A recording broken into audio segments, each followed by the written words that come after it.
तेजाबियत। मैदे की तेजाबियत दूर भगाने के लिए ये नुस्खा बहुत ही लाजवाब है। 1 पाव सौंफ, देसी शक्कर आधा पाव, छिलका इसबगोल और एक छटाक। तरीका इस्तेमाल ये है, सौंफ को पहले पीस लें और तीनों चीज़ों को आपस में मिला लें। ये सौंफ आपने दिन में 3 बार इस्तेमाल करना है। इसके इस्तेमाल से आपकी तेजाबियत खत्म हो जाएगी।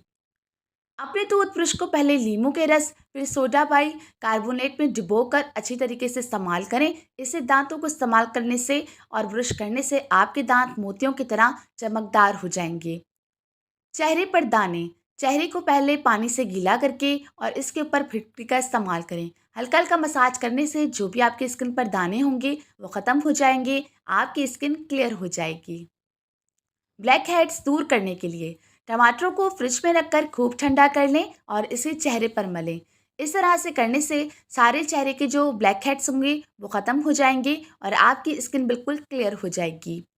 जिस्म की खारिश। अगर आपकी जिस्म पर खारिश रहती है तो नारियल के तेल में नींबू का रस मिलाकर मालिश करने से जिस्म की खारिश ख़त्म हो जाती है।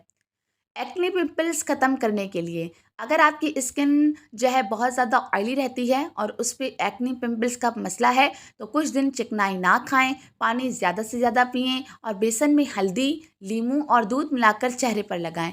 इस तरह करने से आपकी स्किन पर जो पिंपल्स होंगे वो ख़त्म हो जाएंगे। पलकों को घना और बड़ा करने के लिए नीम गर्म दूध से पलकें लंबी और घनी करने का आसान तरीका ये है। पलकों को लंबा करने के लिए नीम गर्म दूध को 1 कप में लें और रुई की मदद से आंखों के ऊपर रात को सोने से पहले लगाएं। ये अमल आप 4 बार दिन में दोहराएं। इससे कुछ ही दिनों में आपकी पलकें लंबी और घनी हो जाएंगी जो कि बेहद खूबसूरत दिखाई देंगी।